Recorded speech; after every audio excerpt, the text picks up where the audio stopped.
तरी तुमची संख्या 150 गुणिले 1000 1.5 लाख होईल आणि एक म्हणजे 1.5 लाख विद्यार्थ्यांपर्यंत हे पोहोचेल आणि 1.5 लाख विद्यार्थी म्हणजे 1.5 लाख गुणिले 5 एवढं करून त्याच्या फॅमिली मेंबरला जरी हा मेसेज देऊ शकले ते तरी खूप चांगल्या पद्धतीनं आपल्याला ह्या गोष्टी खालपर्यंत पर्क्युलेट होतील. पोलीस विभागाकडून आपल्याला कल्पना असेल रात्रंदिवस आमच्याकडून काम चालू आहे 24 तास.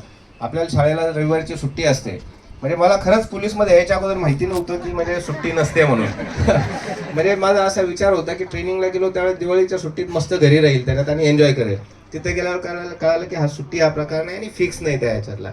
मात्र आपण सण साजरे करता, आपण एन्जॉय करता, आपण ज्यावेळेस मोठे मोठे उत्सव असतात त्यावेळेस आमच्या लोकांच्या सुट्ट्या बंद असतात. रात्रीच्या वेळी आपण सहसा कुणी रात्री 2 वाजता जाऊन शाळेत जाऊन काम केलं असं वर्षातून एक दिवस बळच येत असेल एखादा कुणाला. हे आमच्यासाठी रुटीन आहे. जवळपास 50% टाइम आमचा दिवसा 50% रात्री जात असतो. मात्र ह्या गोष्टी करत असताना कामाचं स्वरूप पण वेगळं आहे. तुम्ही रात्री जाऊन तरी काय करणार स्कूलला, पण आमच्यासाठी रात्री काम पण आहे, त्याच्यातलं काम पण करायचं आहे.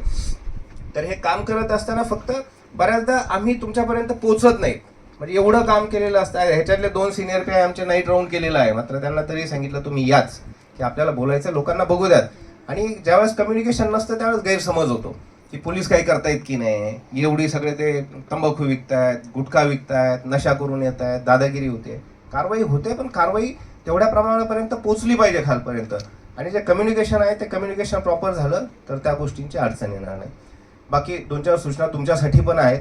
आत्ता मला त्या आमचे नेवे आहेत त्यांच्याबद्दल सांगा. सायबर क्राईमचं जे हे दिलं ना